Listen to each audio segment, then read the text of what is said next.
I saw a lot of people from the United States, and I'm from the United States, but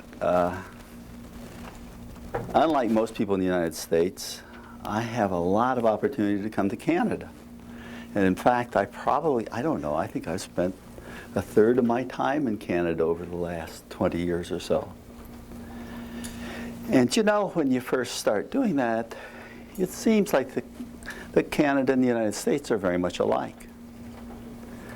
But after you do this over and over again, the more you go between Canada and the United States, the more you see that they are very different societies. And so for all of you from the United States, this is for the United States in particular, who are here for the first time, let me tell you about Canada. Canada is what the United States would be like if the United States were a reasonable place. Right? You'll see the longer you're here. Right? And for everybody, Canada is a place that is struggling seriously with the question of the meaning of diversity. And for those of us from other countries, when we're here, listen to the people here and the struggle in their hearts about who they are and how they are going to be different, but how are they going to be together in their difference, right? And it's a very heart-rending country in one way at this time. But you know, a lot of countries don't really struggle with their diversity. And Canada does. And we love Canada for that. I don't know how things will come out. But you're trying, and you have a vision and a possibility that when I return to my own country, I find missing. You know, in the United States, the price of being there is you have to become an American. That's one idea, what that is. But Canada is struggling with the idea that they're serious about difference, right? And so the rest of us need to listen, I think, and learn of this society's struggle and to join with them in prayers for the future. Maybe not for Canada, but for some peoples who have landed in the same place. Right? So I always draw strength when I come here from the struggle that you have in your diversity. And we all honor you for it. So thanks for letting us come here. We're here, I think, as a community and to think about community. And the one thing that I've had a wonderful opportunity to do for 25 years is to travel across North America, mostly in cities, and mostly in neighborhoods that are the older neighborhoods in cities, and constantly looking at what do people do when local communities work. Incidentally, that's very unusual for a person from a university because we're masters at how things don't work. If you want to know how things don't work, go to a university. They study that. But I've had the wonderful opportunity to look at when things work and then to wonder why. And I think I know in communities when things work why. It's only taken me 25 years. And I now know what everybody in this room already knows. Why communities that work, work. And the reason is because there is a principal ingredient in every activity and initiative in a local place where people are growing in power, growing powerful economically, growing powerful politically and culturally and socially. At the source of every one of those initiatives that I've seen for 25 years, and I've seen thousands, is the same thing. The principal ingredient of the cake of community. It's like the flour. And let me remind you of what it is as we start here, right? Now, the way I want to remind you, you know, I spend maybe 2 days a week in a university, and then, if at all possible, 3 days a week in neighborhoods, back and forth, back and forth. And the big difference between a community and a university is how they know things. In a university, they know things by studies. But in communities, people know things by stories, right? And that's how you know where you are, right? If you're in a community, then we will know by stories. So let me tell you a story about the principal ingredient of every community activity that works. And this is a story we were hearing earlier from the visitor from New Zealand about children. This is a children's story because it's about me when I was a kid. When I was about 4 years old, there was a day that I now know, had no idea at the time, was the turning point in my life. I was like every other kid, jabbering, talking all the time. And I was with my grandmother, who was an Irish American. And she was in the kitchen making cherry pies. And I was standing right beside her at the counter, jabbering away. I'm sure, pestering her. And I know I was there because I wanted to lick the pan with the cherries and to eat some of the dough. And she all of a sudden stopped making the cherries, I think in a little exasperation. And she looked down at me and she said, "John, you have a gift." And I thought, I said, in fact, "What is it?" Because I was looking for her to give me something, right?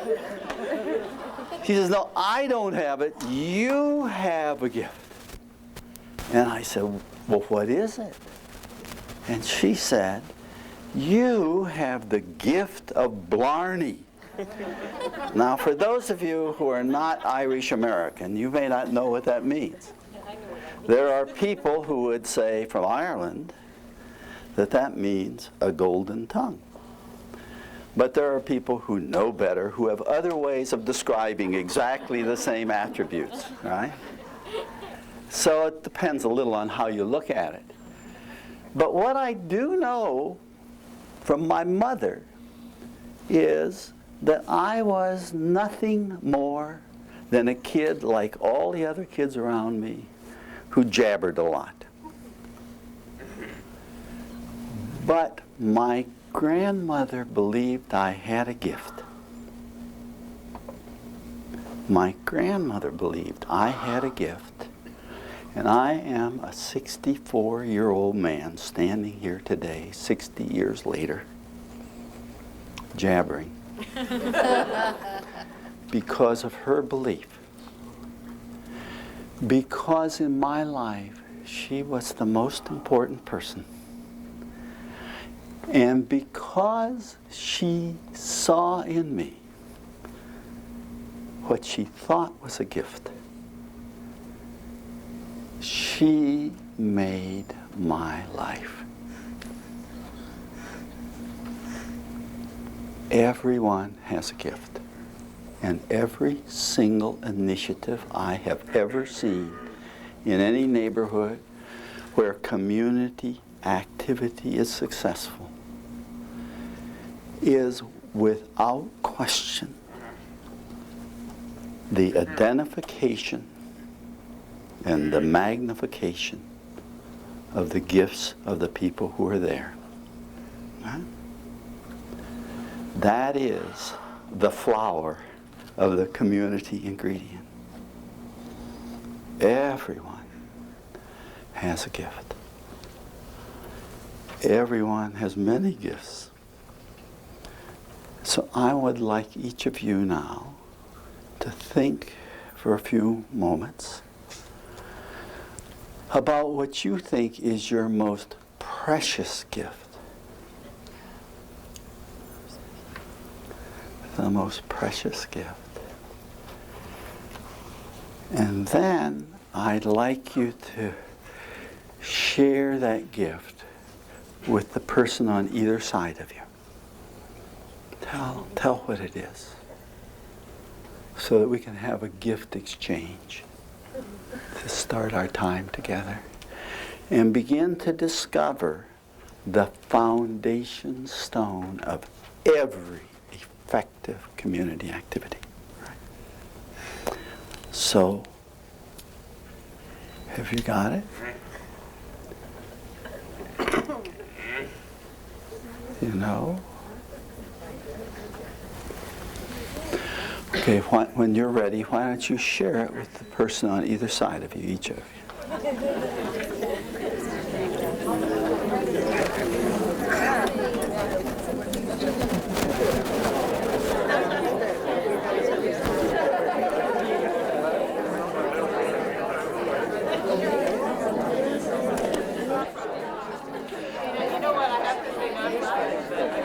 Let's see if we can broaden the gift exchange by asking just a few people to tell us what they said was their gift.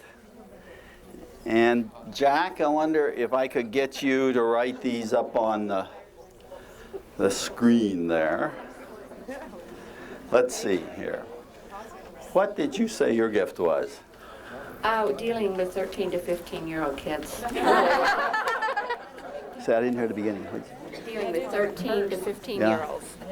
Dealing. Teenagers. Jack, can you write the words? Big words. I need the words.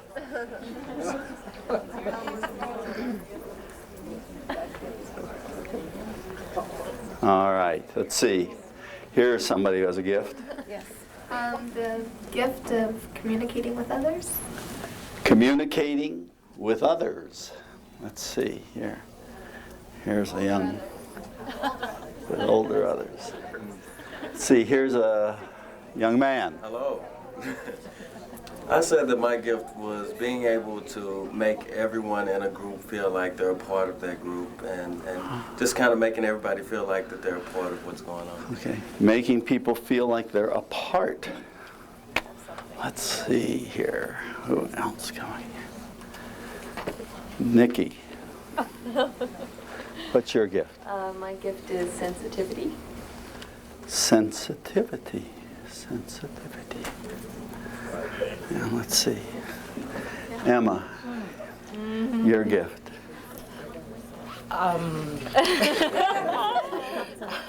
My gift was my ability to accept people.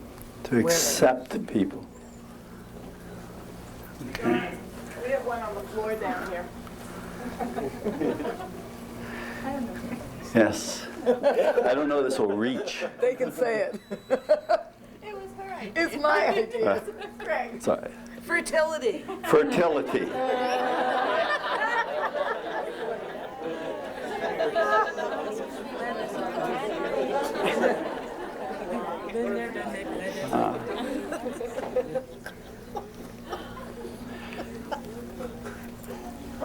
Now I wonder if we can you see there?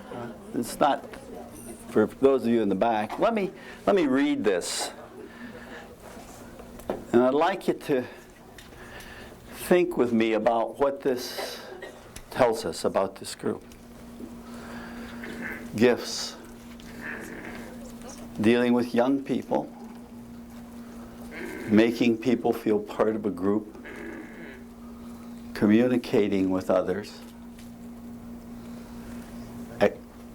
Sensitivity, fertility, and accepting people. Accepting people, right? These are all gifts. Right? You know, do you see there? Do you see what I see? I see something that is amazing, because I've been asking people this question for 10 years. And it always comes out this way.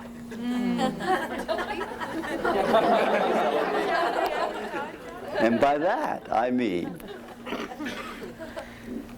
every time you ask people this question, and you ask 5 or 10, what you will find, and incidentally, if we had the time, it would be wonderful to go on and do this with all 100 of us.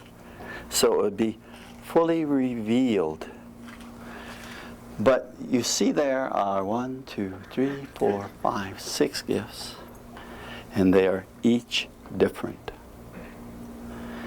And I have found generally you have to get 50 or 60 people telling their gifts before you begin to get people beginning to repeat. And I don't think most of us really realize that. In fact, we didn't realize it till we began doing it over and over again. And then what you come to see is why gift-centered communities are effective. Because they are about the mobilization of all of these diverse capacities, and you need them all or you will be weaker. Think with me about this. There are 6,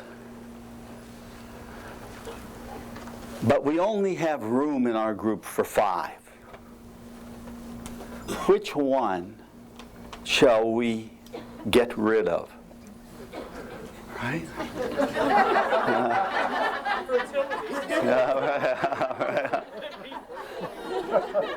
Jack, let me.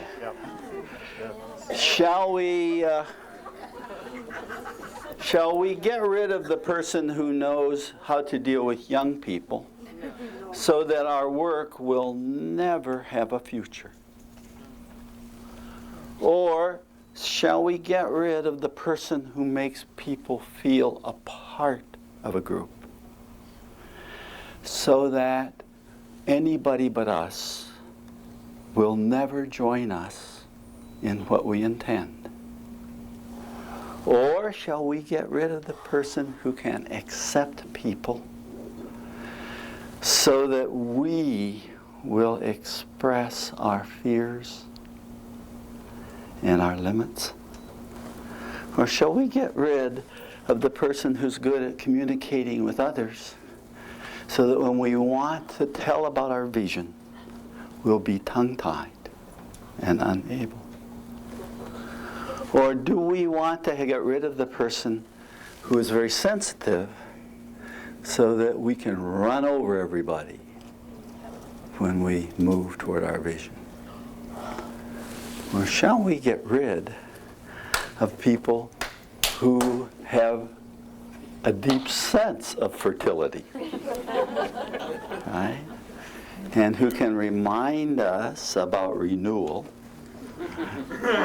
and the recreation of life. And it goes on and on like that, doesn't it? It goes on and on like that. That what we really are seeing is that you can't ever exclude a gift and imagine you'll be better for it. Right? So what we have seen in neighborhood after neighborhood where things are working, what is happening is precisely what we've done here. That folks are identifying their gifts. And since we're moving toward a deeper understanding of community, and people always feel good about community and gifts, I also want to remind us that there are real opponents, forces opposed to gift giving. So it isn't like it's just going to happen. It's something that we have to make happen. Because there are important ways of denying people's gifts. The first way that I have been so impressed with is, who is the person who's good at dealing with 13 to 15-year-olds? Would you stand up? Your name is? Ivana. Ivana. Bana, I am so appreciative that you have a gift. And I would like you to be a part of our community. However, there are people who have been trained to deal with 13 and 15-year-olds. And who are trained so well that other people want to pay them to do it. And I think they're called child psychologists. Or maybe youth experts. So Bana, would you sit down?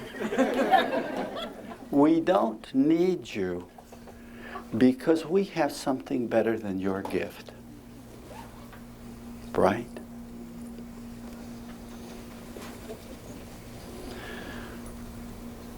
Who makes people feel a part of a group? Would you stand up? And your name is? Tony. What a gift, Tony. What a gift. And we could really use you in our community. But you know what? Just in the last 10 years, there are people who really have been trained to do this thing. And people are paying people to do it now. They're called facilitators. Right? So Tony, while you may have a gift, there's a better gift that we'd rather pay somebody for. Would you sit down? Right?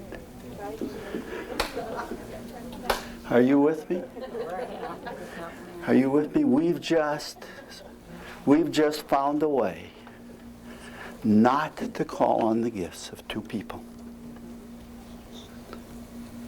If we didn't want to call on the gifts of the person who's sensitive, who could we call on to do it? A shrink. Supposedly. Yeah. Maybe a psychiatrist, right? A really sensitive person. Right. I hadn't thought of this ever before.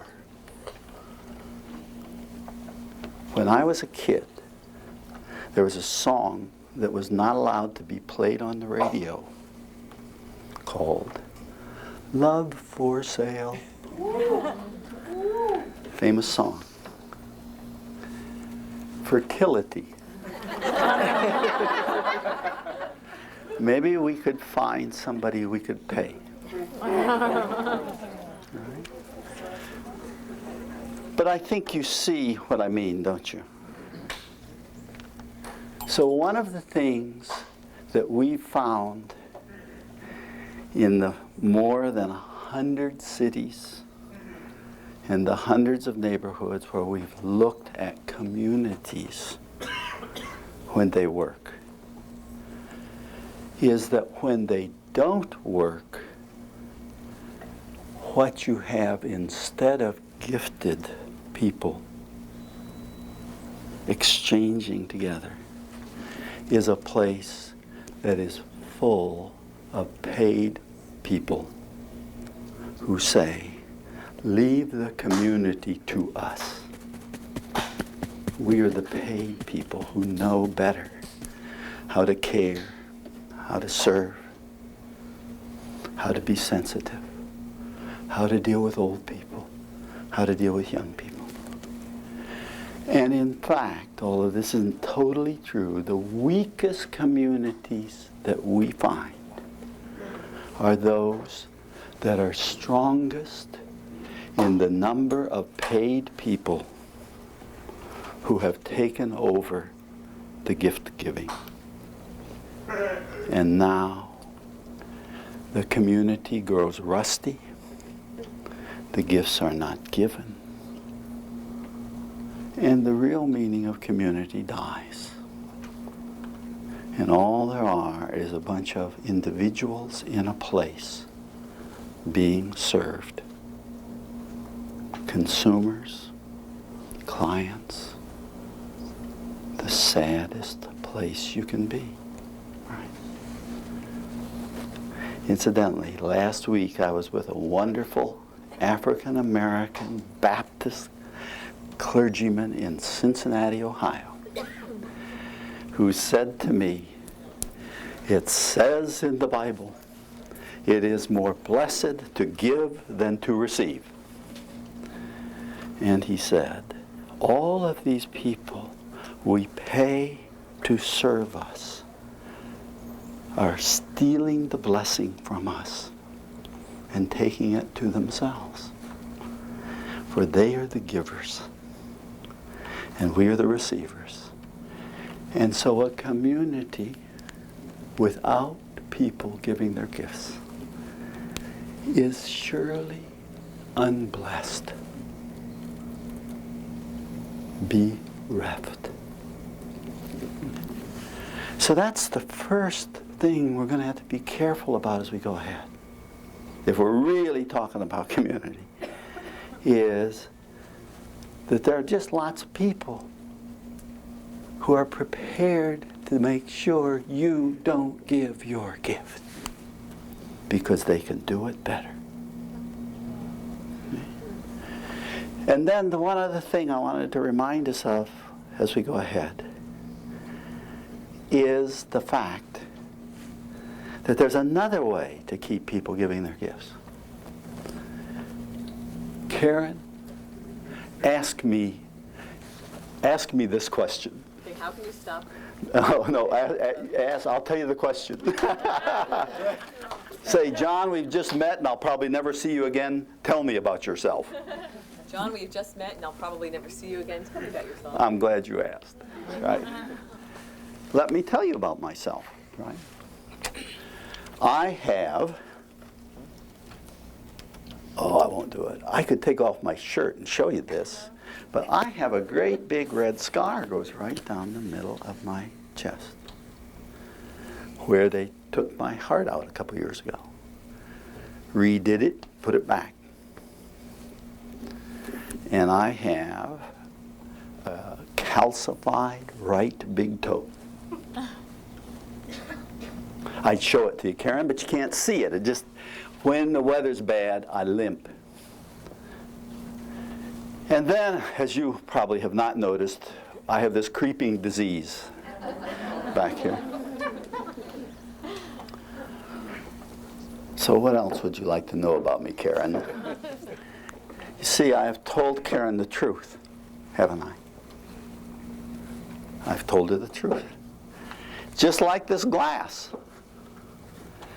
This glass, right, is half full and it's half empty. And my grandma says my half fullness includes Blarney. But it is also true that I do have a bad heart. And I do have a bad foot. And I do have a vacant head. Right? So we know that everybody who has a gift also has emptiness and problems, or I think we call them needs. Right? And so I think that if you go to a community where all of the institutions and organizations are focused on the emptiness of the people, their needs, you have also found the other enemy of community. Because no community can grow on the basis of its needs. Right? No community has ever been built on the basis of its needs or their identification.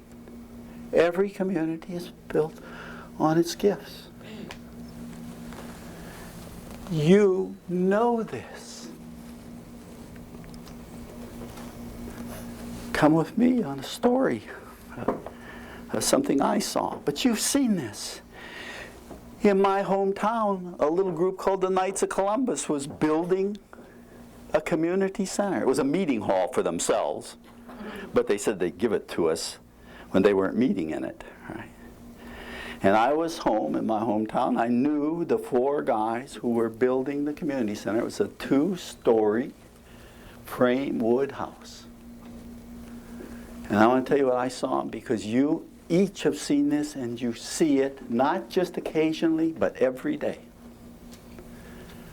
On the roof, Karen, you see up there on the roof? That guy putting on the shingles? His name is John. And he's a drunk. Right?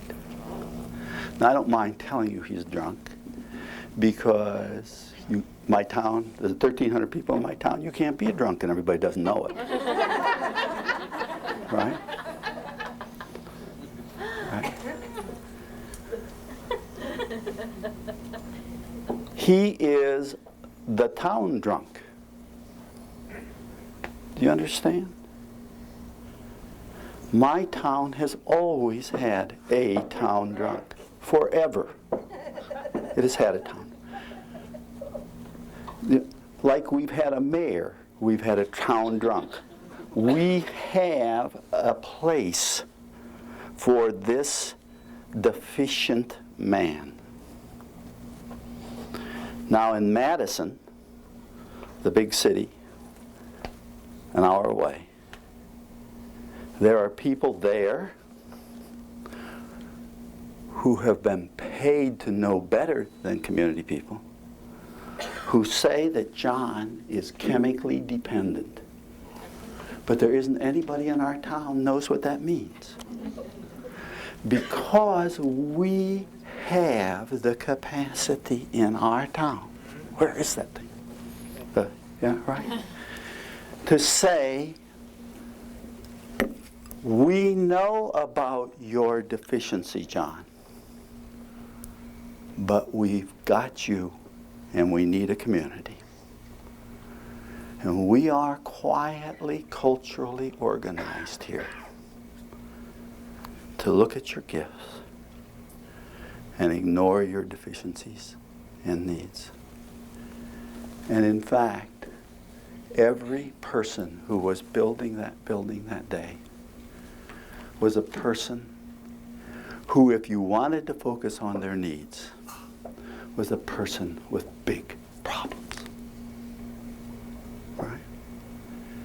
This room was built by people, every one of whom could have been defined by modern professionals as significantly deficient and in need. And the reason you're here without the roof falling on you, the literal reason, is because an organization, I presume a building company, decided to ignore the needs and deficiencies of the people who were here and instead focus on their gifts and capacities. And that is the silent, unsaid truth about building communities. Building communities means you join a silent conspiracy to ignore needs and deficiencies.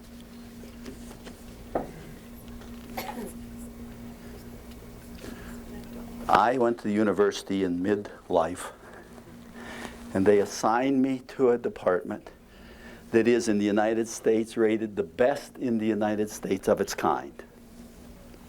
17 people, the best. I was at a faculty meeting last week. The guy next to me has recently had an operation for cancer. Apparently it was limited in its effectiveness. I think he's dying faster than the rest of us. Next to him is a woman whose children left her last summer and whose family has fallen apart around her. On the other side of me, sitting a man who I have suffered for 25 years. I'm absolutely convinced he's mad.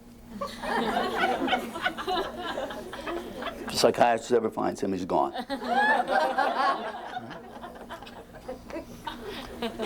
And you know about my bad heart. So there are 4 of the 17 people who make up the best department of its kind in the United States. We have 2 things. Number 1, a joint conspiracy to not focus on our needs and deficiencies. And number 2, a structure of support that is focused on the identification and mobilization of our gifts. And that's how my motley crew is able to be the best in spite of great big deficiencies and needs. Let me quickly remind you then that the other enemy of community is anything or institution that says what is more important about the local folks is their needs than their gifts. And at least in North America, you all know that there are 5 great institutions that need needs, that say, no, no, we don't want your gifts, Melissa. We need your needs. The first is the universities that do needs surveys, right? Deficiency counts of people and places. The second is the United Way. Right? Although it's changing a lot. But as you know, it gathers money from all the people and then says, we won't give you any of it unless you show us your scars. We're scar counters. We want scars. We need needs. Don't come around telling us about your gifts. And a third institution is a lot of foundations that give grants in return for scar counts that universities do. And the fourth is government programs that believe that the public wealth should be dispensed for scars. And the fifth is most of the newspapers in most of our cities who think that people in neighborhoods don't do anything but kill each other, maim each other, or use drugs. So look, friends, as you move toward the question, how can we build inclusive communities where everybody's gift is given? Let's be serious. There are 5 institutions working against us. The intellectual leader in your community, the 2 leading philanthropies, right? The government and the mass media. Do you understand? Are all saying mostly, pay attention to your needs and your deficiencies and your emptiness. And so if you're about the community of shared gifts, if you're serious, then you are going to find that you have great institutions pitted against you. And that it's a struggle to call again for people to give their gifts. It's not just like, we'll go do it. Because so many people have been convinced by the 5 great institutions that they are ungifted, that they don't have something to contribute. And the lie, the great lie, has finally overwhelmed their life. And they stand on street corners and believe they are nobody. So we're here about a renaissance in which we have to overturn the values of the systems that surround us and reconfirm the gifts that make strong communities. Let me conclude with a story. About a year ago, maybe 2 years, a friend of mine said, let's get together for dinner, because he was going to take a job at a place that I used to work, and he wanted to know about whether he should. And the place that he wanted me to meet him was where he was having a meeting in a settlement house in a neighborhood in Chicago. And so I got there at 5 o'clock, but the meeting wasn't over. So I walked in and I sat in the little waiting room, but the conference room was right inside the door. And I sat there and the door was open and there was nothing to read. And so I listened. Didn't mean to, but couldn't avoid it. And it was revealed, as they talked, that what they were was a coalition of service agencies concerned about teenage pregnancy. And the name was Mothers Too Soon, the Mothers Too Soon Coalition. And I listened, and they talked about these mothers too soon. And if you listened to them and you imagined, you literally heard nothing but dropouts, drug users, welfare recipients, sexual diseases, runaways, abusive.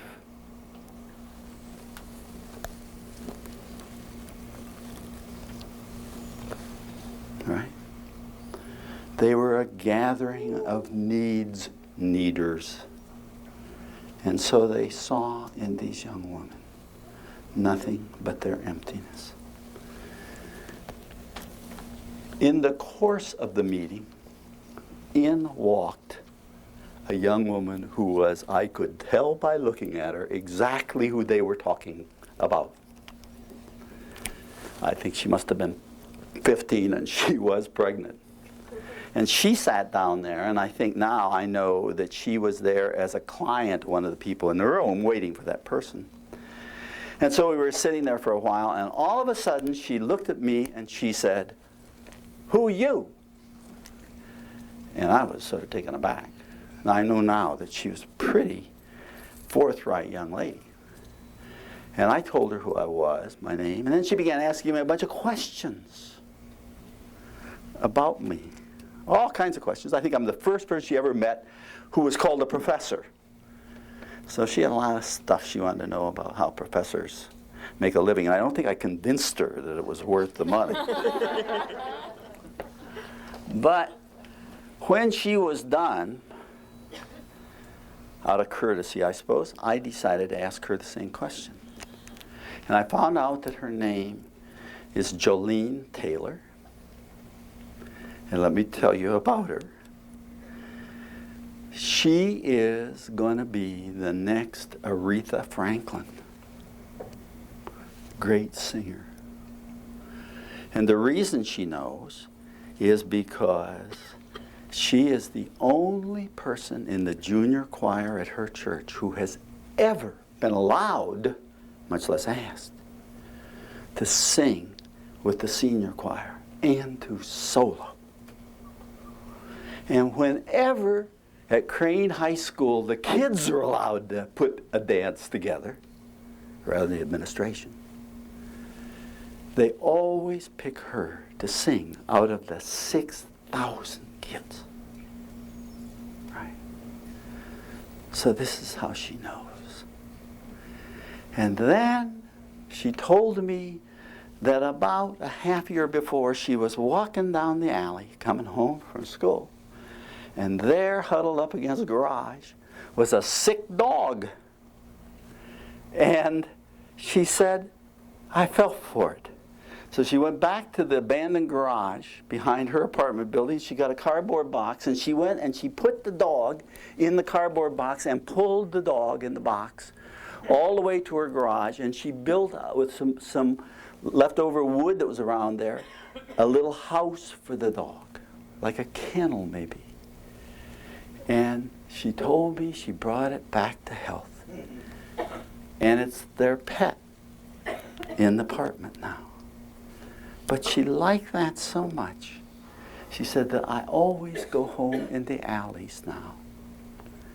And as I was talking to her, she told me she had 3 cats and 2 dogs that she was nursing back to health in the garage in the 4400 block of Flournoy in the Lawndale neighborhood of Chicago. Jolene Taylor. Okay. And then I heard the voices in the other room. Right. What does Jolene need? I think she needs somebody who will find her a record producer. Don't you? Will anybody in the room do that? The people who see her disease and her deficiency? I think Jolene needs a local organization that will use $500 from this treasury to arrange for her to spend a week at a place she doesn't know exists, that is only 5 miles away, a veterinary school of medicine, where she will discover, right, that there are people who can't cure animals half as well as she, who get paid for it. That she, in fact, has an incredible gift. And I know when I left that room that there would be nobody organized to see her gift and to find somebody who would make that demonstration tape and somebody that would get her to that school of veterinary medicine.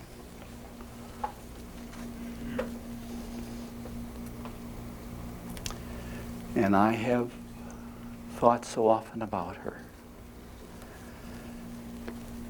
that I have felt I need forgiveness for leaving her. Right. So let's end with a prayer to Jolene.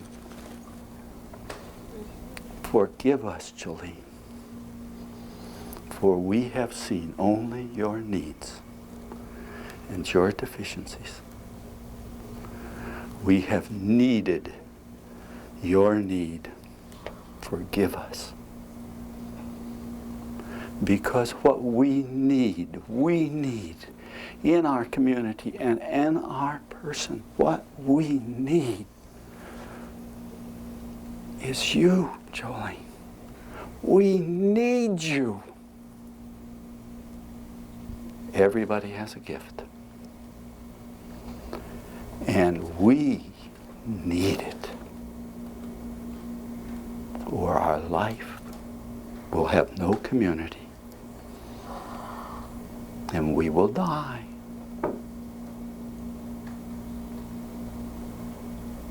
So we come this week to give our gifts and to ask, how can we act unlike John so that Jolene is free to give her gift? Right.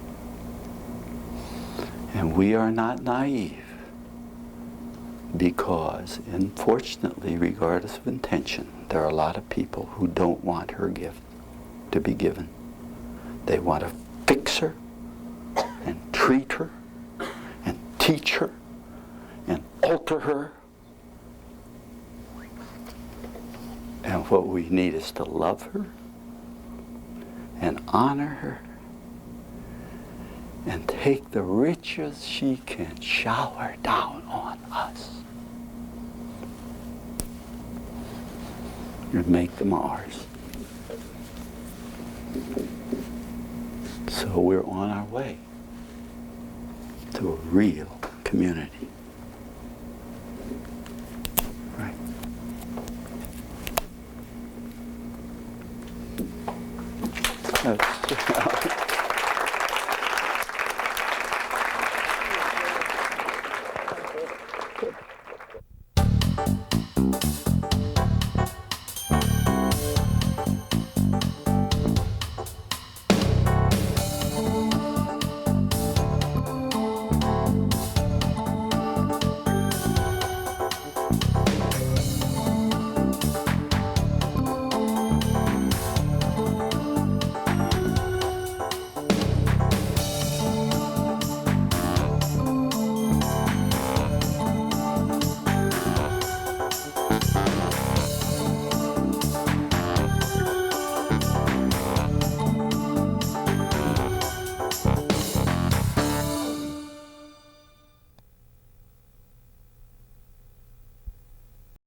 It seems like we're moving from a producing economy to a service economy.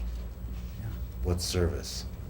Well, service, the Department of Labor has a lot of definitions of its own about what is meant by service, and it would run from a used car dealer who is providing a service to a doctor who's providing a service to a teacher to a waiter. So it's a broad category of people who presumably are not directly involved in producing goods, who aren't making cars, who aren't mining mines, who aren't growing corn. And the proportion of the people in the United States who are involved in service as a job rather than in terms of producing goods is growing and growing and growing. And a majority of all the people in the United States don't make things or produce things now. They are secondary in the sense that they're providing services. So our society, in terms of how people make their living, has been moving more and more toward people providing services rather than making things. Why do we use the word care in social service? We say we care for people or that we provide care. Well, we do it because we're confused. In fact, a system, a hospital, a social work agency can't produce care. Care can't be produced. Care is the feeling two people have for each other that's always voluntary. That's what makes it care. So you can't mandate care. Nobody can say, John McKnight, you've got to care for Billy Golfus. You could even pay me a lot of money and I might fake something like care, but care is something that's authentic. It's real. It comes from people freely chosen between each other. And it's the most priceless thing in the world. Care is. I care for her. I care for him. Now, another thing is a service, right? I work at a restaurant and I serve your meal, right? Now I smile and I'm nice to you and I hope for a tip. But nobody should think that just because I smile and I'm nice to everybody I serve the meal to, that I care for them. Mostly, they're nice, I'm nice, but I don't really care in the sense that we're talking about for hardly any of them because I don't know them. So what I am doing, instead of caring for them, is I am giving them a service or producing a service. A system can produce a service, right? A company can hire a waiter and say, serve these people who come in here. But it can't say, and we want you to care for them. Care can't be mandated. Care is given one person to another out of their heart. And the great illusion of our time is that a system, a service system, can produce care. It can't mandate care. It can't produce care. Care can't be produced. Care is something that is given between people. It's a gift. And gifts can't be produced. Gifts are given.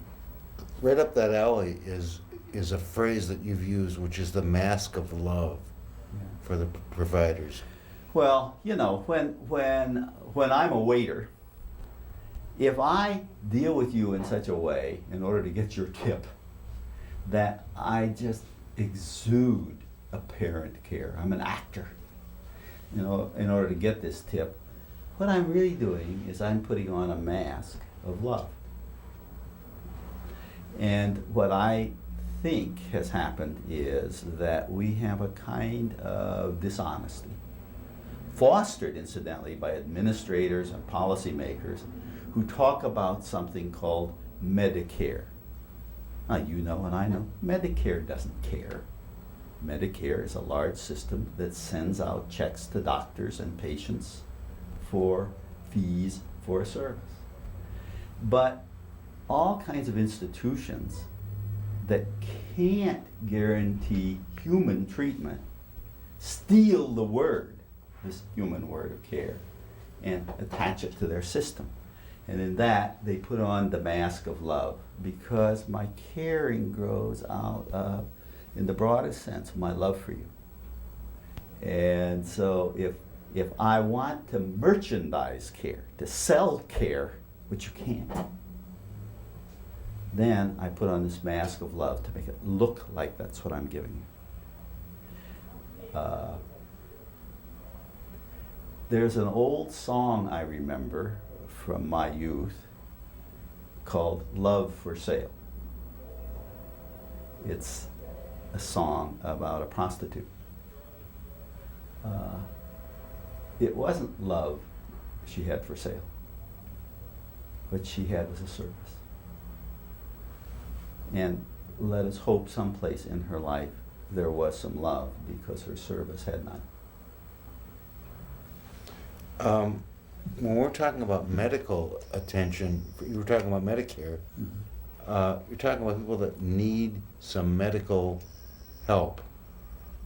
And isn't that the way that these service organizations work based on needs. The whole, you talked about needs and Yes. and capacities oriented. Could you Yeah. talk about that? Sure. We have as much problem with understanding the difference between care and service as we do about needs and gifts. And let's see if I know everybody understands this difference, but there's an effort to confuse the two. If I had a glass like this, right, and this glass were filled to this point, you could ask, like when I was a kid, that people would say, is that glass half full or is that glass half empty? And the answer is that it is both. And since the answer is that glass half full or is it half empty, the answer is yes. It is both. But it makes all the difference in the world whether you're focusing on the full half or whether you're focusing on the empty half. Now, when you look at me as an individual, right, you must know, right, that I have my empty half. There are problems I have. Right? I have a heart problem. That's a kind of a emptiness. At the same time, there are capacities I have. Right? I can cook a wonderful meal. And so, if you want to look at me in terms of my capacities, you'll see an aspect of me and you'll respond in a certain way. And if you want to look at me in terms of my emptiness or my deficiencies, you'll see some and you'll respond in a different way. Now, almost all decision makers, whether they're in foundations or little organizations or businesses or services or government, are making a choice as to whether or not they are basically looking at people in terms of their fullness or in terms of their emptiness. But they don't see that difference. They don't think about it.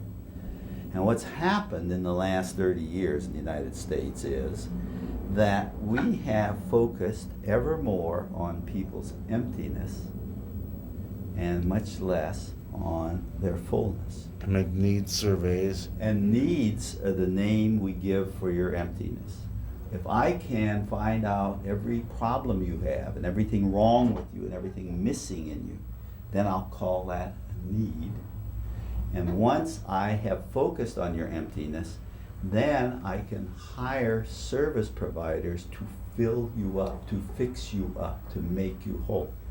If, on the other hand, I looked at your fullness, I would be doing completely different things. I would be trying to put you in settings where you could give your gift, where your contribution could be made. I would ask you, what kind of support do you need in order for that contribution to be given? I would start out assuming that if you have a problem, your problem is that people look at you as needy. Your problem is your needs defined. And everything comes at you and says about you and to you, what's important about you is who you aren't. And that disables people. When the drum fire of needs, of therapeutic needs, of psychological needs, of physical needs, of social service needs, of social work needs, of teaching needs, all those needs and all of the people who say you need us are also carrying a hidden message, which is, you're nobody, buddy. You're nobody. And that's usually the problem that people have, in fact, at the edge, is they live a life where they have been tricked in a way into believing that what is true about them mainly is what they can't do.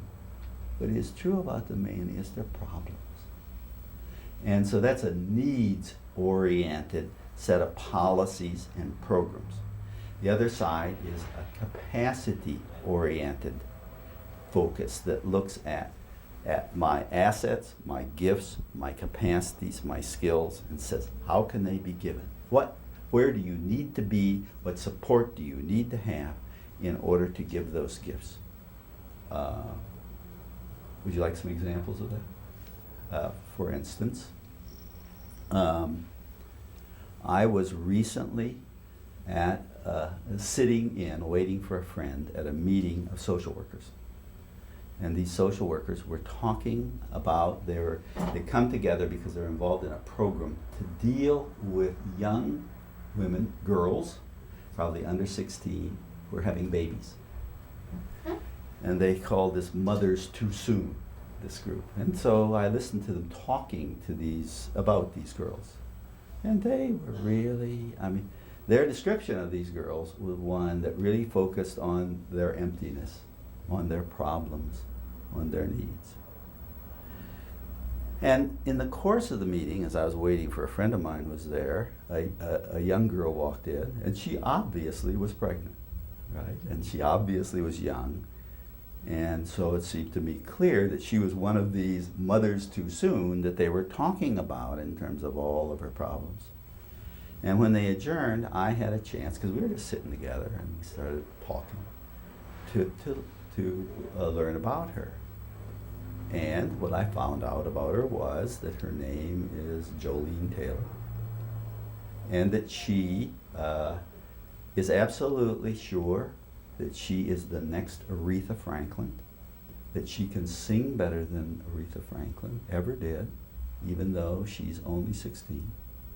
And she knows that because of all of the situations in her church where she's the only young person they've allowed to take a solo. Whenever at school anything happens where they want somebody to sing, they pick her. She's got good evidence of that. And do you know what? Well, and then she went on to tell me another thing. She said she loves animals. And there are some abandoned dogs, sort of wild dogs, in the neighborhood, just wander around, turn over garbage cans. And she found one that was sick. And so behind the building where she lives, there's an abandoned garage. So she fixed it up a little and took this sick dog and put it in the garage. And she nursed it back to care. And by then it was a pet. So she has it there in the garage, and she's begun to find other dogs who seem to be scruffy and not well. And she's bringing them in the garage, and she is bringing them back to good health. That's Jolene Taylor. And you know what she needs? She needs a record producer. Yeah, right. She doesn't need all the stuff they were talking about at that meeting. She needs an opportunity to go to a veterinary training school. Or maybe to visit some kennels. Maybe she needs a little capital to start a kennel. What she needs is the stuff that takes her gifts and moves them forward and lifts them up.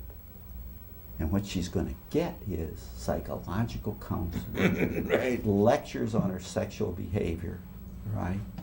And a whole series of other helpers advising her, counseling her, guiding her. Now, it seems to me that what has happened in our society is we now have lots of people who've gotten labels like pregnant teenager.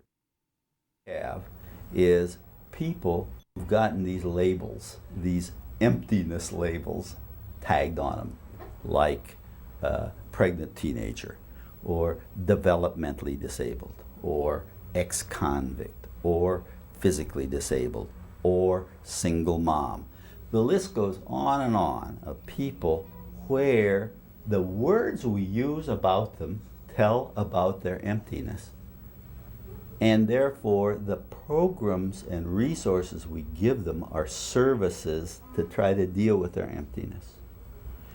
And it seems to us that that is an absolutely unbalanced way of approaching people. And that in fact it is probably more important always to start with somebody's gifts and capacities rather than their deficiencies and problems. The argument is, I think, however, if we can just fix you up enough, then you can use your gift and capacity. But there are some problems with that idea. One of them is I have a very good friend in Canada whose name is Judith Snow. Now Judith is and has been in a wheelchair all her life, and I think physically she's able to move her thumb and her face, but nothing else. Now it can be said about Judith, because she said it to me, that if there's one thing that is clear about her, it is that she isn't going to be fixed up. She, therefore, is a person almost by definition where, although one can see a kind of limit that she has, the only really reasonable response to her by anybody who's in charge of money or resources or policy or program is to say, not let's spend more and more on trying to fix her up, but rather to say what she, out of her own political struggle, has achieved, and that is, you give me the money to support me in manifesting all my gifts and talents, right? And then I'll try to make some money of my own. And in that way, I'll contribute to the society. I will become productive, and you will have to give me some kind of minimum support because of the special situation I'm in. I was recently talking with Judith, and I asked her whether or not in the last year the Canadian government now provides her, in supplement to the income that she makes, enough money for her to live a decent life in community. She lives in an apartment building that is an apartment building where all the people there are not distinguished, I mean, by any kind of disability. And I asked her whether or not in the last year she had ever purchased a service that was created specially for disabled people. And she said no, she hadn't. So what we really need to see, I think, is that the burden of proof should be on people who want to provide service. Because when Judith, a woman of, of significant disability, has an adequate income, she negotiates the world with amazing success. And her pride and her capacity are full. And she is in touch with all kinds of people who can see her gifts and share them and support her in them. So that seems to me to be the basic question. The basic question isn't how many services can we give you? The basic question is how can we give you what you need to lead a decent life socially and economically? And then we'll see whether or not there's any special service that you also need. But it's the last thing, not the first thing. Okay, I want to talk about in a minute I want to talk about the economic reasons why there are these helpers. Yeah. But first I want to talk about some emotional reasons why. When I'm a helper, Mm-hmm. and I'm helping someone, that puts me in a particular emotional relationship to them. The helper is up and the helpee is down. Yes. And there's also, Yeah. you've written about helping is a non-political activity that cannot be questioned. Could you talk about those things? Yeah. Well, you see, if helping, if I control your life, but I call it helping you or caring for you, then the fact that I control your life, which is a political fact, can be denied, can't it? As long as I am wearing a mask of love, right? As long as I'm wearing a mask of help, as long as I'm wearing a mask of care, then why should anybody ever question me? If I love people, I like to help people, right? But I control your life, and you you want to shout out and say, hey, I want to control my life. But I have deficiencies. Well, but you know what? I have deficiencies. The difference between you and me is that the world rewards you for your deficiencies and they reward me for my capacities. But you don't have any more than I have. In fact, I think you probably have less. It's a question of power. If you get defined so that in society, the main thing that people pay attention to is your deficiency, it's because you're not politically powerful. And if you ever get powerful enough that you can define the world, right, then things will shift and you won't be in need of me. I was last week in Vancouver at a meeting of an advisory council to the social service ministry, and it was an advisory council dealing with people who experience disabilities. And it's held in a junior college in one of these rooms that has a bunch of steps. It's like a theater, you know, a teaching theater, and no disabled person could get into the room the way it was organized, right? And here this ministry's meeting about disabled people was held in that room. Right. Now, that's a political problem, right? And so I would say that the problem of that room is that people who experience disabilities don't have enough power to have made that junior college be built so that it is good for them. So now they become dependent upon others who either represent them because they can't get in the room, right? Or they become dependent on special technologies to get them there as special people, right? But if they had the power to define the world around them, then their disability would recede, their dependency would recede, they would need helpers a lot less, right? So, in a very clear way, particularly in the disabilities field, it's a political question. It's I want not you a to talk service more question. about. I want you to talk more about those definitions and what is defined as help, Yes. and who defines what is defined as help, and about how the power is in the definitions. Can you Yes. expand on this just a little more? Look, whenever a person declares themselves a professional, and they are saying, if you will pay me, I will do something for you. The absolute basis for that relationship is I, the professional, am saying to you, the person who may be my client, you will be better because I know better. You will be better because I know better, right? That's what the heart surgeon is saying to me about my heart. And that decision on my part to then begin to use and to deal with that heart surgeon is of necessity one which will never allow equality. It'll always be dominant, subordinate, right? And you may call that care or service or helping,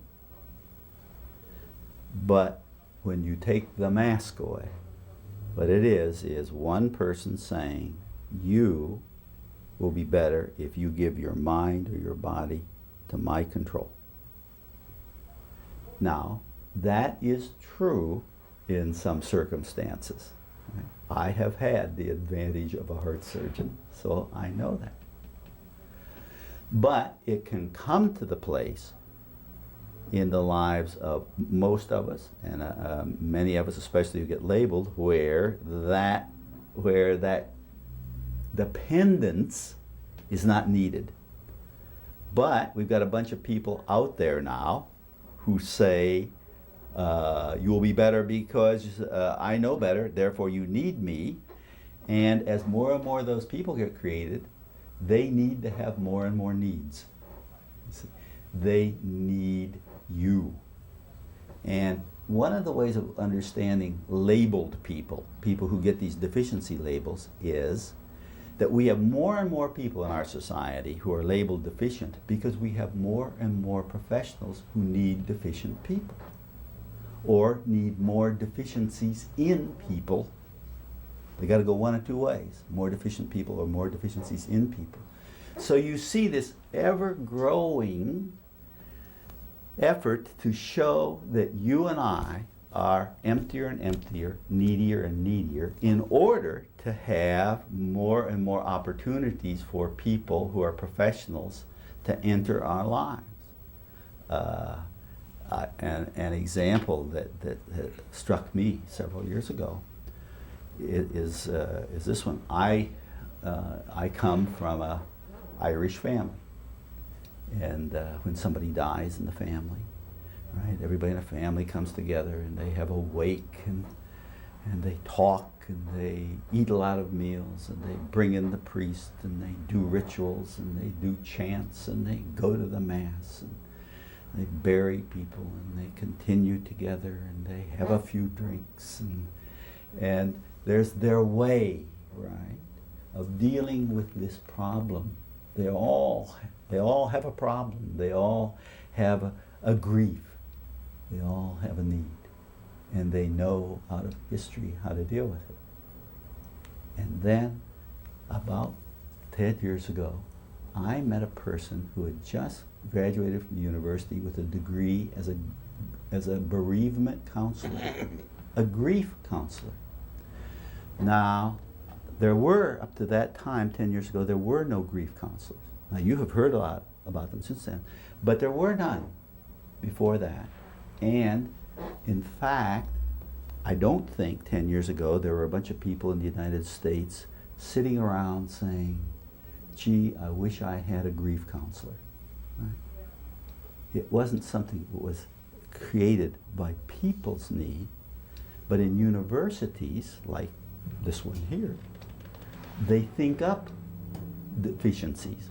They measure absences in people, and then once they find what they believe is a new absence, then they can create a profession to fill it up.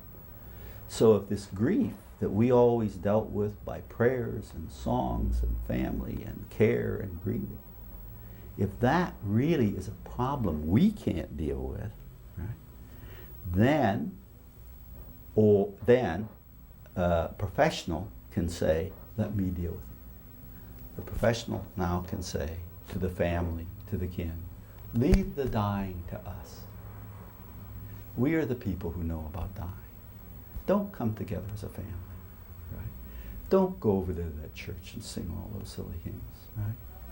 Don't wail, don't moan, don't have a wake, don't drink, don't do all that stuff. Come to us one by one. You will be better because we know better. Pay us, and we will make your grief into a commodity. We'll sell your grief. Your grief is worth something to us. Your grief together isn't worth anything.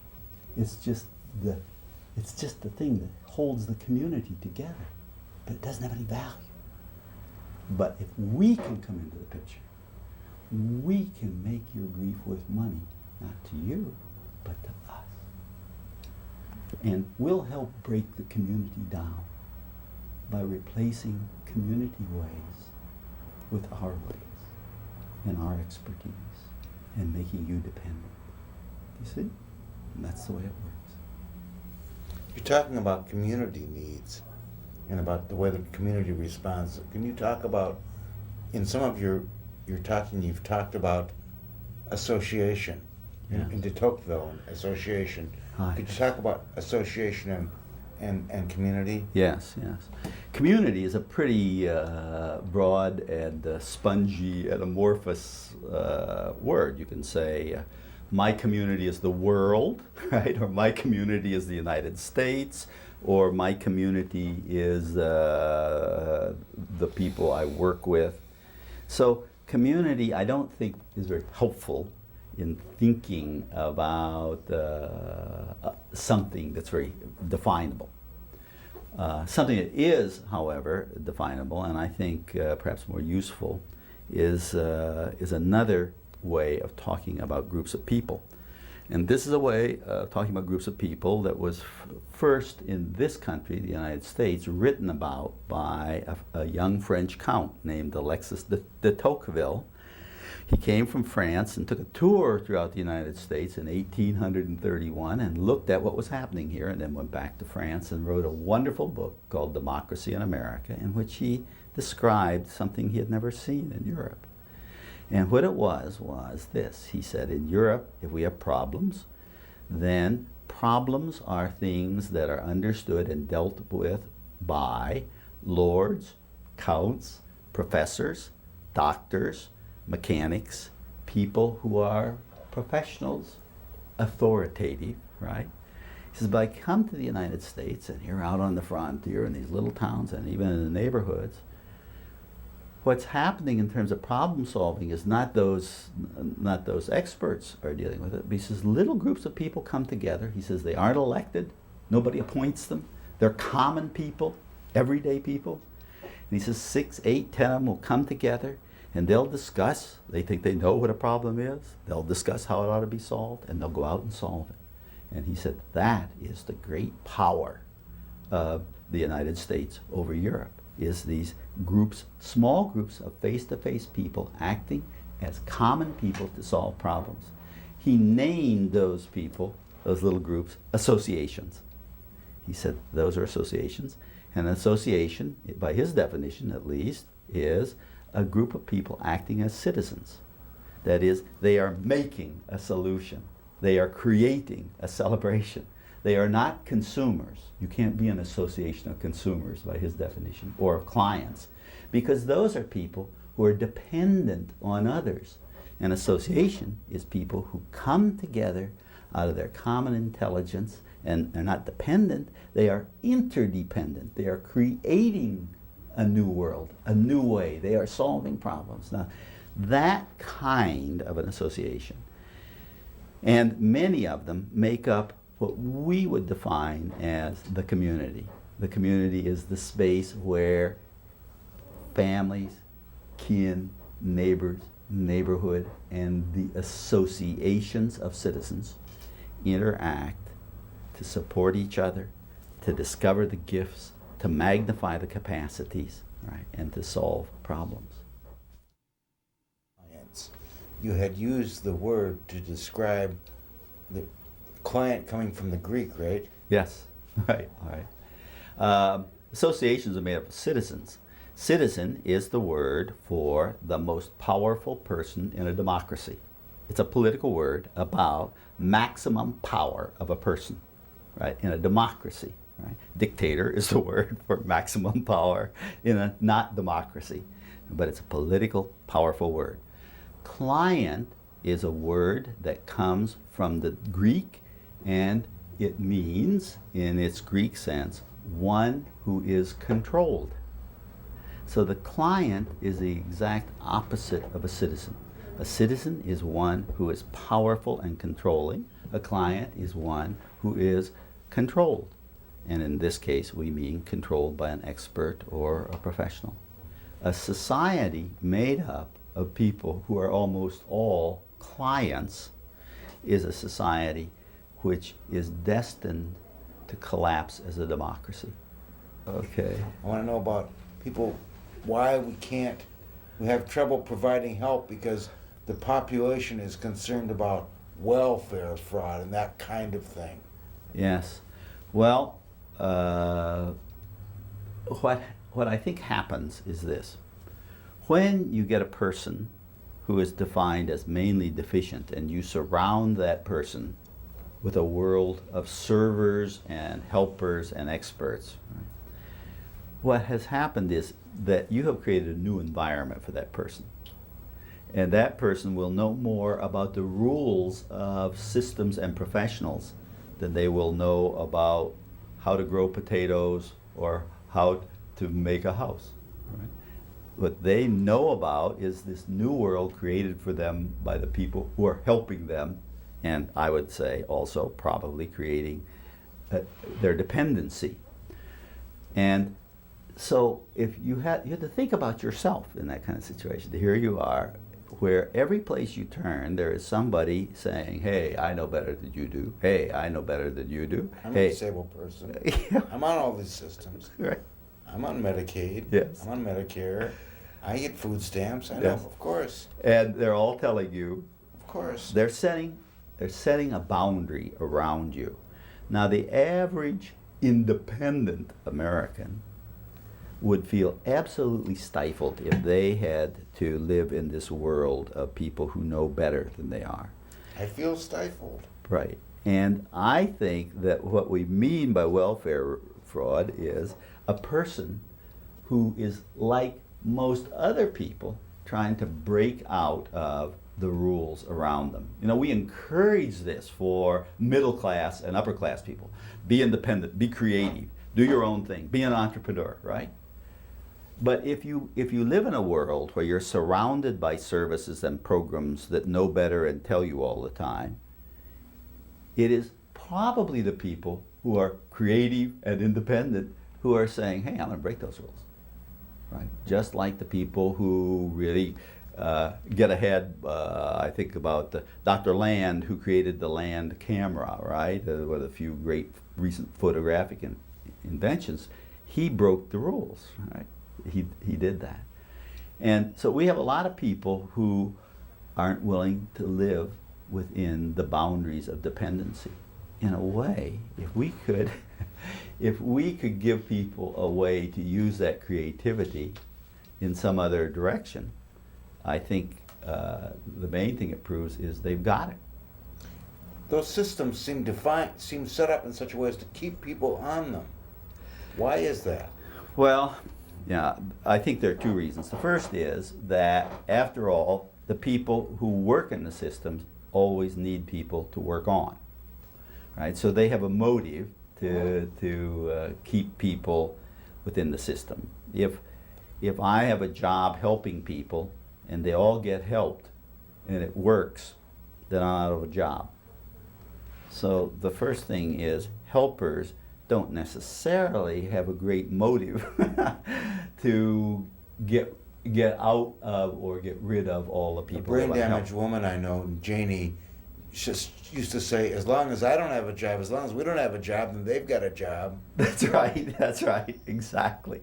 Now that's only half of it. I think the other half of it is, not all, but many people who aren't powerful get trapped by the people who say the main thing about you is what you aren't, and who tell them all these things that are their needs and their problems. And they come often, certainly not always, to believe what they're told. And once that happens, then they really are dependent on the system that needs their dependency anyway, and the circle is closed, and it goes on and on and on. How do you break that? You know, I think about Dr. Martin Luther King in the United States in that regard. Dr. King can be thought of as a civil rights leader, but another way of understanding him is that black people had lived in the United States under laws and under white oppression for generations. And those laws and white reaction were saying to black people, "You're second class. You really aren't as good as us. You really can't do it. You really can't make it."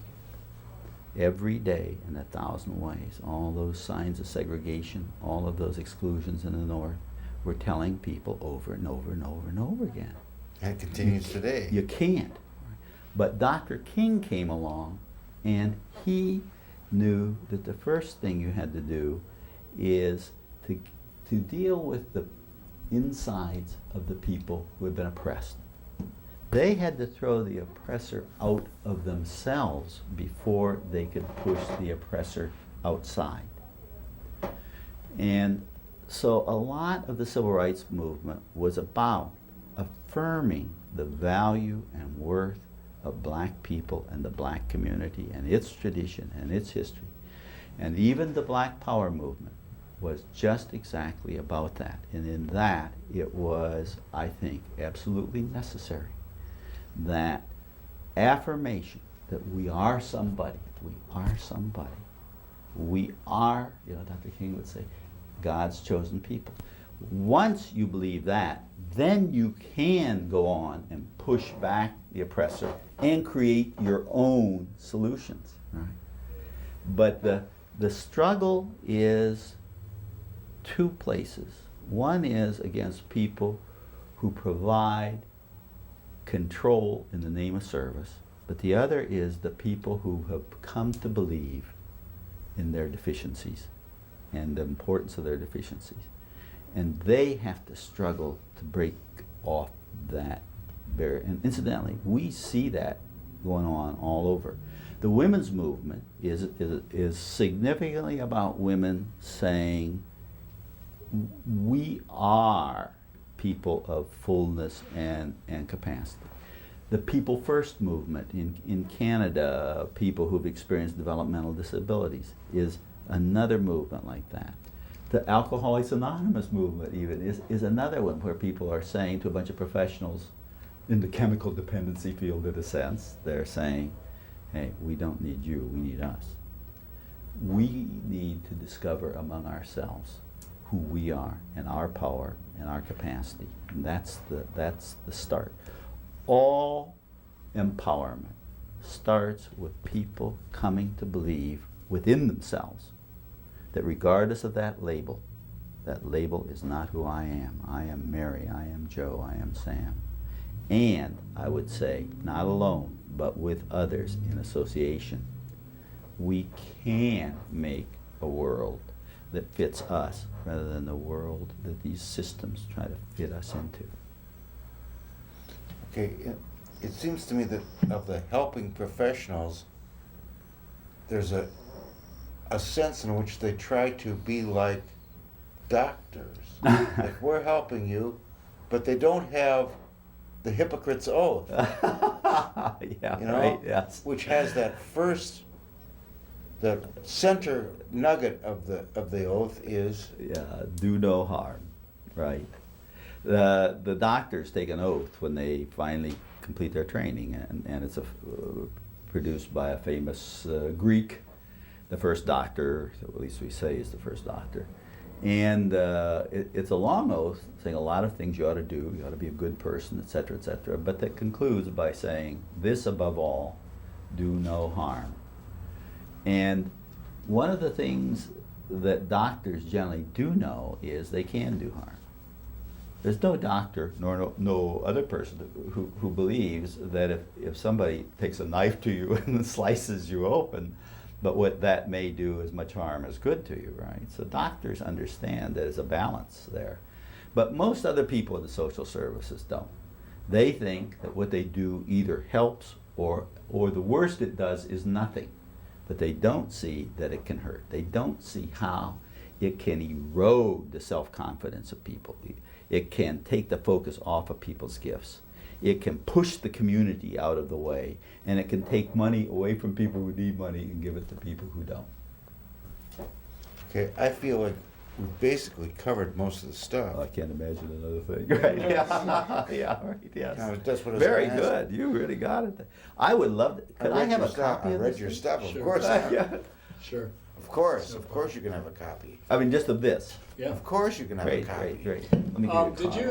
Is there any, and before you stop, is there anything else that I didn't touch on? That Is there we oughta- anything I didn't ask you? we oughta-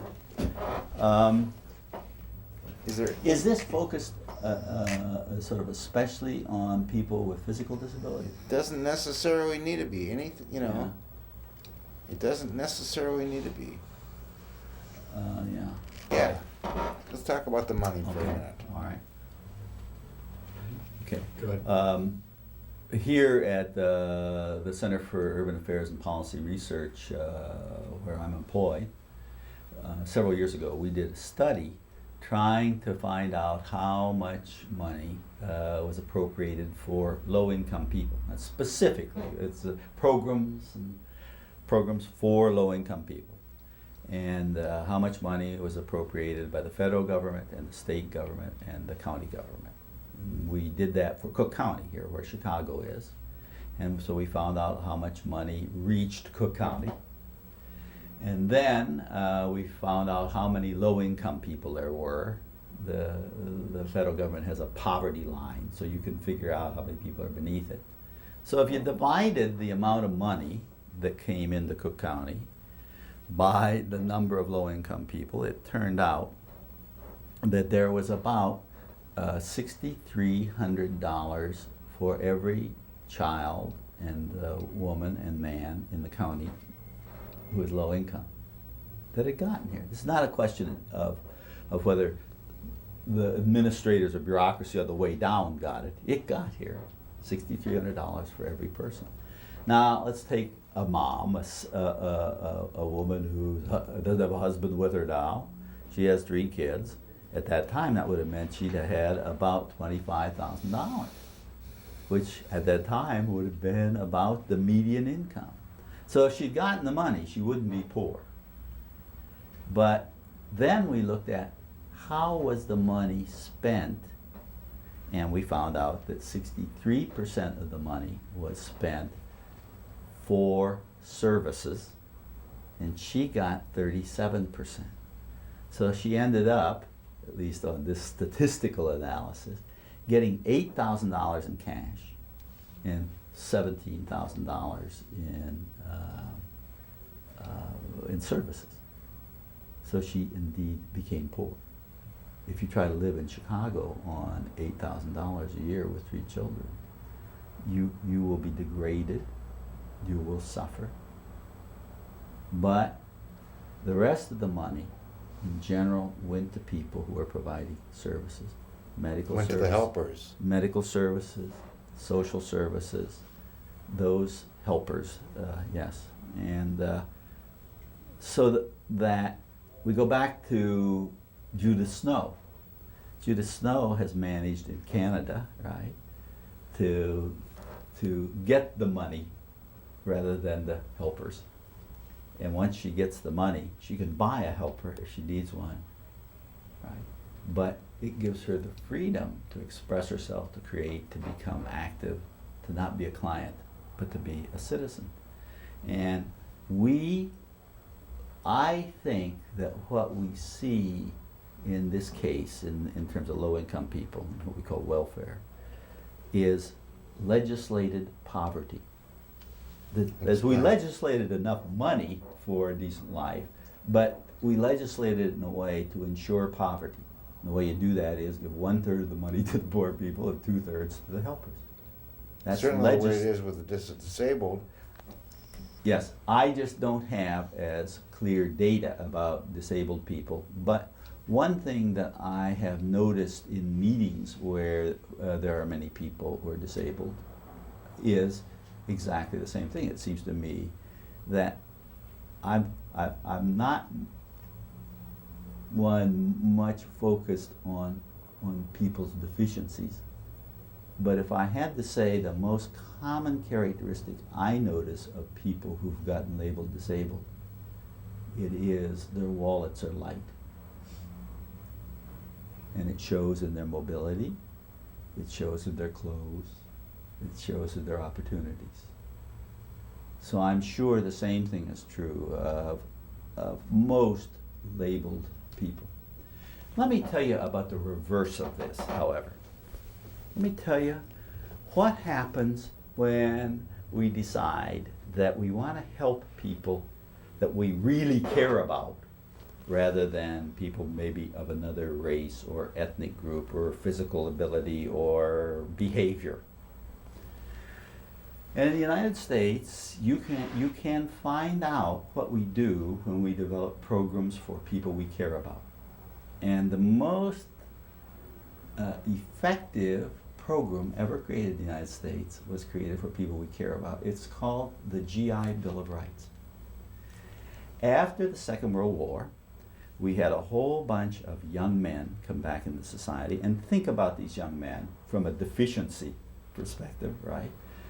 Number one, they were all set back in their education, so they were undereducated. Right? Number two, they had been involved for several years in a totally violent vocation, which we didn't want them to come back and practice. But you could have, and they didn't have any money. And so here we're coming back, these people who are at the bottom of the ladder economically, undereducated, and used to guns. Right? There's the deficiency story about the GIs. But they were our brothers, our fathers, our sons, and our sisters. And so what did we do? We did something completely different than what we do now for people who get labeled. The first thing we did was that we said, we want you to have a really nice home, and we want you to get any kind of an education any place you want. Right? We'll get you right off because we think the education will get you a job, although you go out and get a job if you want to too. And so the GI Bill, in essence, gave each GI a voucher and said, you can spend this voucher at a school that will teach you how to do shoemaking, or at Northwestern University where you can get a degree in history. It's up to you. But, and here's the important thing, it's in the main line, right? We're giving you a voucher to become a part of the main line. And we're going to do the same thing in terms of housing. We're going to give you a voucher that in essence will get you a house for very little money, a single family, nice residential home, right? And you won't have to put up very much money, and it will be in the main line, right? We didn't say we're going to build special housing for you, separate from the rest, and we're going to have special Veterans training. high-rises. Yeah, right, veterans high-rises. But we didn't say we're going to have special training programs for you. We said there are schools out there that train people to be everything. You go into those schools, right? So we didn't create segregated programs, which we now do for labeled people, whether they're disabled or whether they are low income or minority. We said we want you in the main line of our society. We want you in the housing that everybody's in. We want you in the schools and educational systems everybody's in. And then we did a second thing that was just ingenious. We said to the housing industry, all these GIs have this voucher that lets them buy a house. They couldn't have bought a house before because of their voucher, the GI Bill. With a little down payment, they can buy a house. And you know what happened? The housing industry swarmed in around these GIs, advertised to them, hunted them out, said, come on into the main line of society, right? Because you got that voucher, and once we get it, then we can build a house and make money. And this university and other training schools went out all over the land finding GIs to bring them in. When I first came here to this university, there were Quonset huts that they built all over the place because they wanted these GIs and they wanted the GIs' money. Right? So that when we care about people, we do two things. So when we care about people, the central value we pursue is this. We say, I care about you, therefore I am in the center of society and I want you here with me.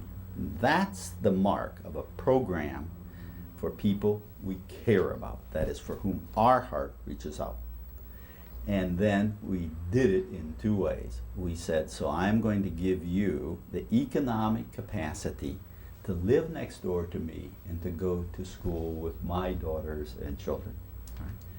And we said to the schools, and we said to the housing industry, go get them and bring them into the mainstream of society.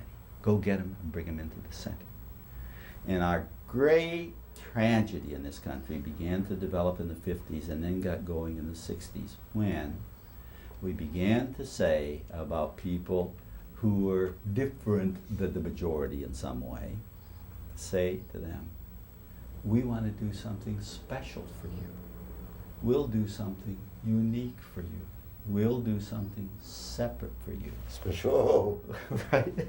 And the power behind that specialness program was the helping professions. They created the justification for the separation of people who should be with me as citizens and brothers and sisters, and got them off into public housing, into specialized programs, into group homes, into institutions. And our society grew weak because of that.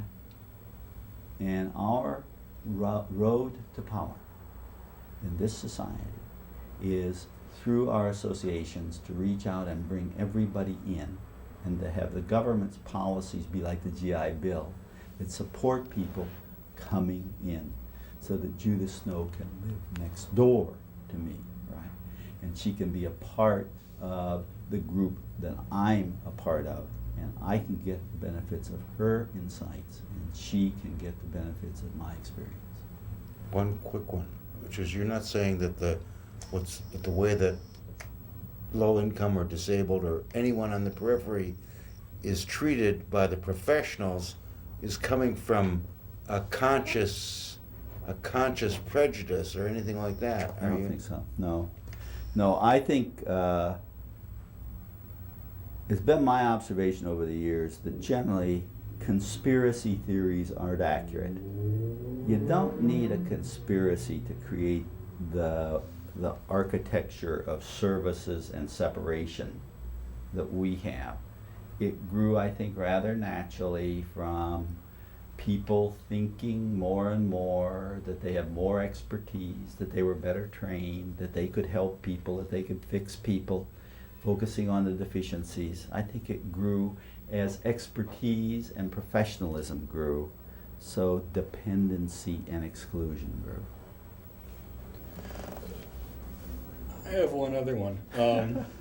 That is that there's a professor that we were talking with up at University of Minnesota named Misha Penn, who talks a lot about how there's a whole history and you can see it in what he calls the history of monster literature, of how people have viewed other people as deficient, as not normal.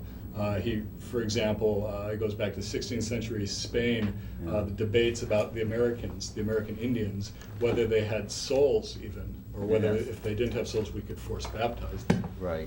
All the way through to the Nazis looking on disabled people as... Those were the first people that the Nazis... Yes. So if that's something, I mean, that doesn't say that it's part of human nature necessarily, but that it has a long history of people saying, you're okay, you don't quite cut the mustard for whatever reason. Yes. Incidentally, I'm not very good at dealing with that. Wolfensberger has spent a lot of time on that too. I'm not much of a historian. I don't think I can't deal with that very well. It's my own sense that it's,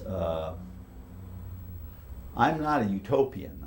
I don't think the world will ever be a place where everybody is equal. I think it is always a struggle, unfortunately. And lately it has occurred to me that, particularly in the United States, we're so far removed from equality that I'm not sure but what the issue we face is the issue of disparity. That is, how far apart are we going to allow people to be, right? The last 20 years, we have pretty well invested in getting people further and further apart. And I think that's the way to violent revolution, and I think we just saw another outbreak in Los Angeles. I don't know that we'll ever achieve equality, but I do know that our society is sinking and losing and collapsing because of disparity.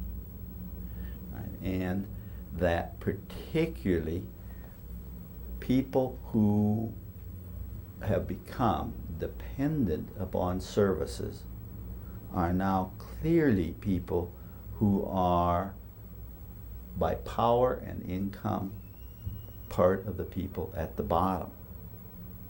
And there are other people at the bottom too, for other kinds of reasons. But in terms of what we're talking about, it's a struggle that has to do with power, and the power to not have disparity. I don't think it's about a struggle for services for disability, or for social workers for welfare recipients, or for parole officers for people who've been in penitentiaries. The struggle for services is not going to deal with our disparities. In fact, the services are one cause of our disparity. And the struggle is to close the gap in our society. And actually, I spent a fair amount of time in Canada, and one of the things that impresses me is Canada is very much like the United States. But they don't have the disparities between the people in the bottom and the top that we have.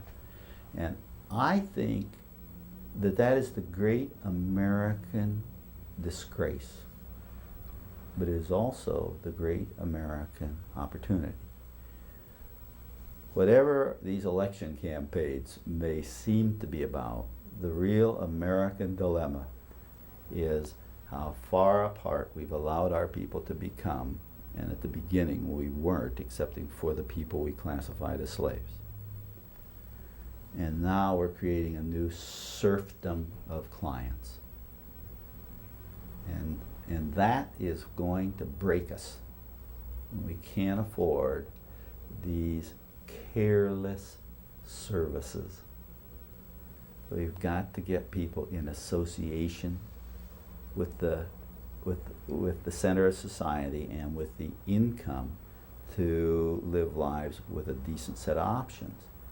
And I know that my children and their children are going to live in a horrendous society if this disparity continues developing in ours. I think we've just really overimposed ourselves. I really appreciate You got me rolling there.